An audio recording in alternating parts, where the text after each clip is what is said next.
soul is mine. How's it going, guys? King the Great here. Hopefully all y'all are having a wonderful day, night, or evening.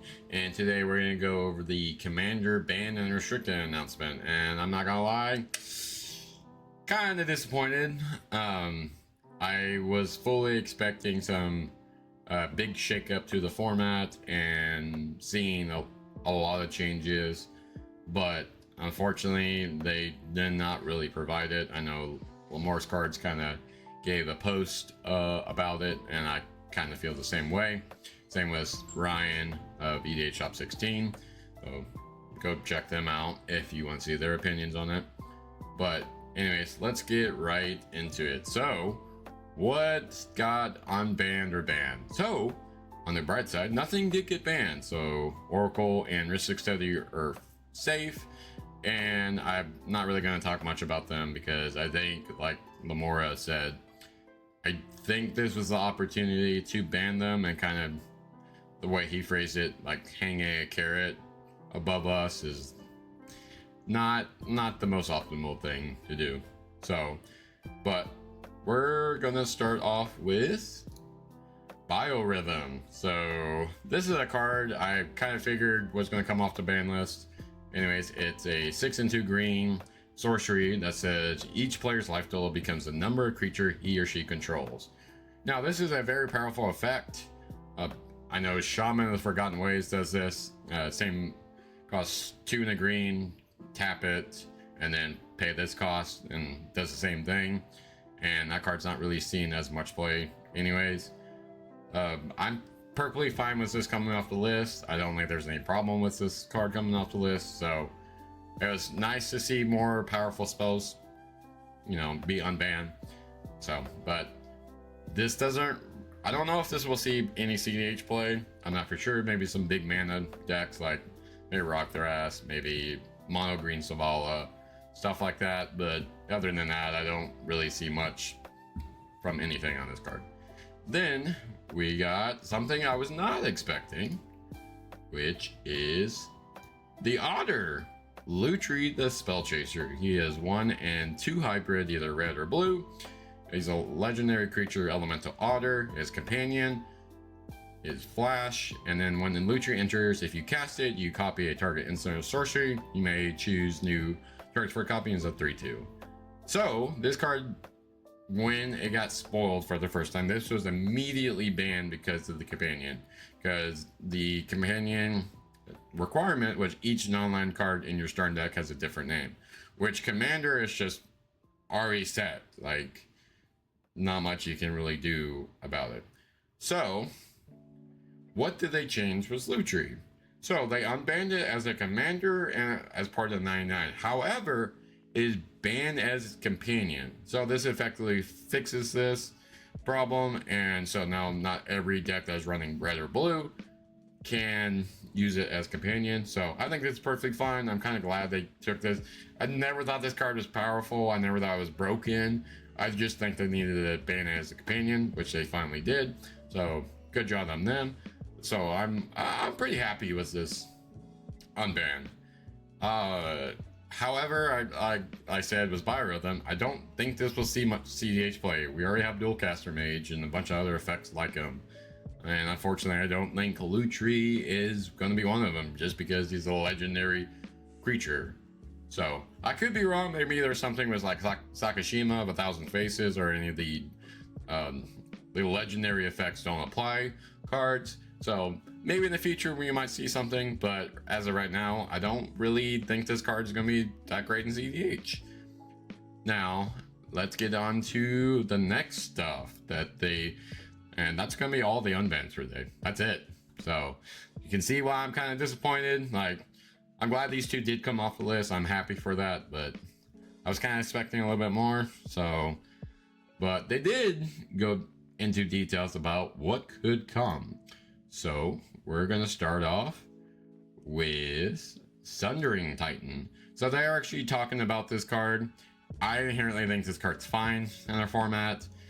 It's an 8 mana, like, blow up land. So it's a land destruction card. Not many decks play land destruction anymore. But anyway, it costs 8 mana. It's a 7/10. It's an artifact creature golem. When Sundering Titan enters or leaves the battlefield, choose a land of each base land type, then destroy those lands. So it's just mass land destruction. I think this card's fine. I don't know if it'll see play. So they are asking for feedback on this card. I think it's fine. I think for brackets 3 to 5, it's fine. Like, I don't think I'll see really much play. Maybe in like colorless decks, I could see that, but other than that, it's okay. So, and now on to the next one.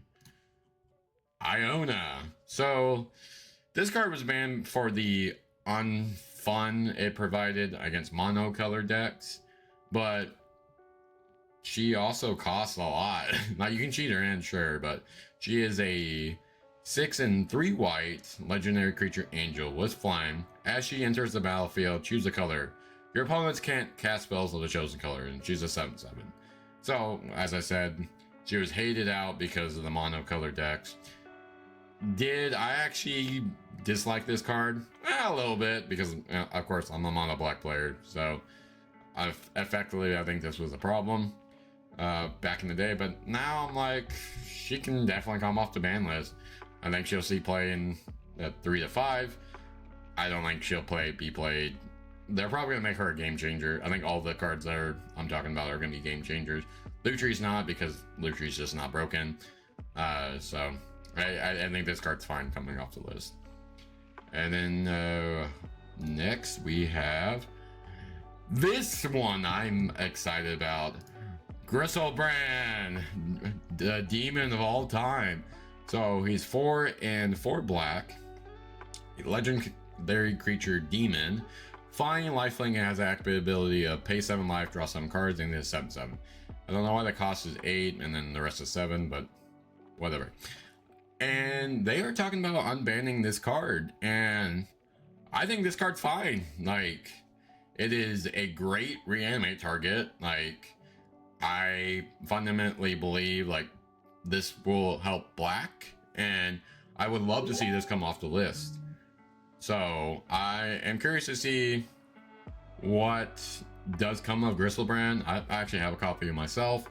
I might look into getting an artist proof eventually if it does come off the list. But I think Griselbrand's fine.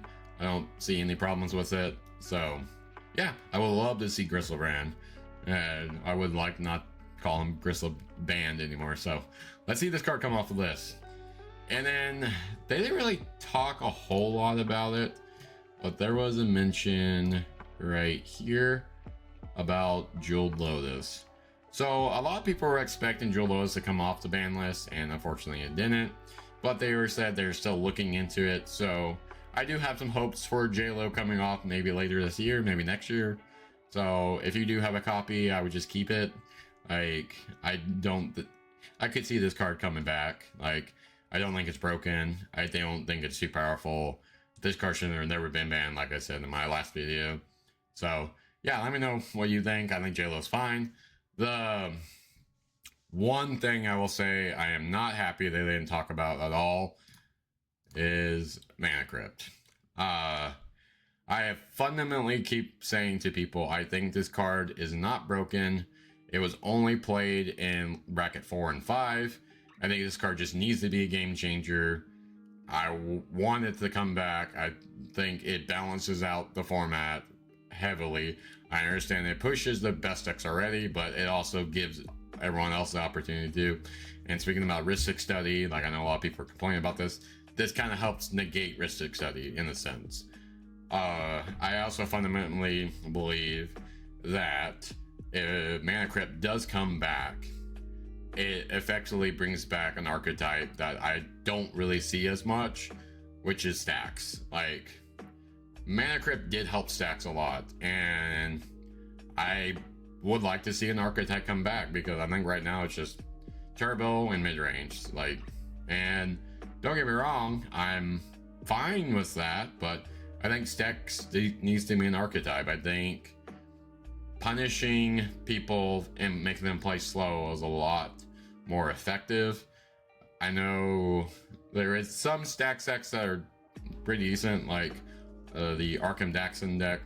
Certain ones are very stacksy, but it's also a toolbox deck, so I would love to see this come back. I don't know if it ever will, unfortunately, based off of the opinions of people back in the day. I also will say I understand people don't want this card back because of the death threats and the violence that happened to the old community members. However, I still fundamentally believe that the rest of the community should not be punished for that minority of people. Like, Mana Crypt is a well-loved card. It is not broken. It actually, like, the potential can kill a player. Like, I would love to see this come back, and I will keep advocating for Mana Crypt to come back, and hopefully one day it will. But I'm gonna keep the one copy I have, and you know, if I see it come back, cool. I'm never selling it. Like, I still have my masterpiece put away in my safe, you know. Just like, and I'm not gonna buy 1 million Mana Crypts. I want to see this card back. I love this card. I love Mana Crypt. It was fundamentally one of the reasons why I actually got into Commander, and I hope for its return. And I don't know, what y'all think? And of course, like I said, I'm not really going to talk much about the no bans. I didn't think these cards were going to get banned anyway, so they're safe. And like I said, they were going to ban them. They would have already done it by now. But I will also be linking the changes they made to like the bracket system, what they're expecting for the rest of the year, and they should be making another announcement in May or June. So maybe we'll see some unbans come off, but like, I know a lot of the CDH players are disappointed, not because of the fact of like their favorite cards didn't come off the list. It's just the way that I hyped it up was just kind of disappointing. Like, I don't understand like why talk about unbanning certain cards for over a year now, and then talking about hybrid mana changes, and then just don't do anything with it. So I believe I want to see them continue to improve, and I hope they do. Like, I fundamentally believe in higher, and hopefully some other people that are CDH players. I know Ryan made a post saying that the Commander panel should participate in CDH tournaments just to get data analysis. I fundamentally agree.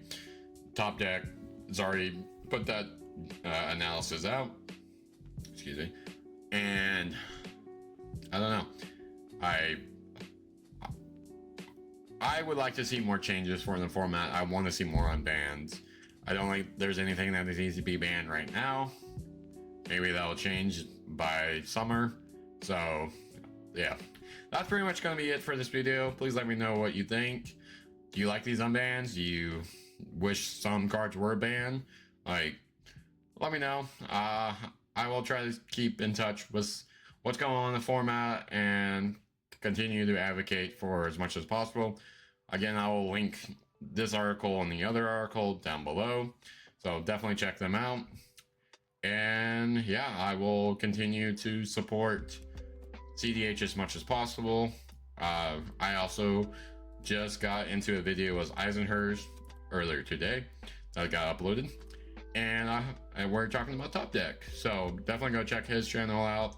I greatly appreciate for him having me on, and of course Zane and the Top Deck community for giving me the opportunity to talk about their product. I love Top Deck.